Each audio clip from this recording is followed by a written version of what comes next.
ফেব্রুয়ারির নির্ধারিত সময়ে জাতীয় নির্বাচন অনুষ্ঠিত হবে। এ নিয়ে কোনো শঙ্কা বা অনিশ্চয়তা নেই বলে জানিয়েছেন বিএনপির মহাসচিব মির্জা ফখরুল ইসলাম আলমগীর। শুক্রবার জাতিসংঘ সাধারণ পরিষদের অধিবেশন শেষে দেশে ফিরে হযরত শাহজালাল আন্তর্জাতিক বিমানবন্দরে সাংবাদিকদের তিনি একথা বলেন। তিনি বলেন, আমাদের নেতা তারেক রহমান যেভাবে নির্দেশ দিয়েছেন সেভাবেই আমরা নির্বাচনের জন্য প্রস্তুতি নিচ্ছি। গণতন্ত্র উত্তরণের এই প্রক্রিয়ায় গোটা পৃথিবীর সমর্থন রয়েছে, বিশেষ করে গণতান্ত্রিক বিশ্বের পূর্ণ সমর্থন আমাদের সঙ্গে আছে। তিনি আরও বলেন, বিদেশ সফরে গিয়ে বিভিন্ন দেশের প্রতিনিধিদের সঙ্গে আলোচনা হয়েছে, যারা গিয়েছিলেন তাদের সঙ্গে আলাপ হয়েছে, এটা তো স্বাভাবিক। আমাদের প্রত্যাশা অনেকটাই পূরণ হয়েছে। মির্জা ফখরুল বলেন, প্রধান উপদেষ্টা কয়েকটি দলকে আমন্ত্রণ জানিয়েছিলেন, এতে জাতীয় ঐক্যের একটি দৃষ্টান্ত তৈরি হয়েছে।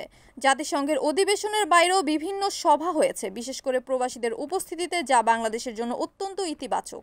তিনি উল্লেখ করেন, গণতন্ত্রের স্বার্থে এসব আলোচনা গুরুত্বপূর্ণ ভূমিকা রাখবে।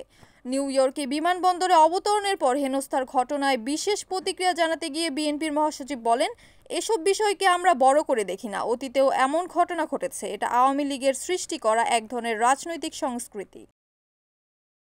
Kamruzzaman Kamrul, NAN TV news desk.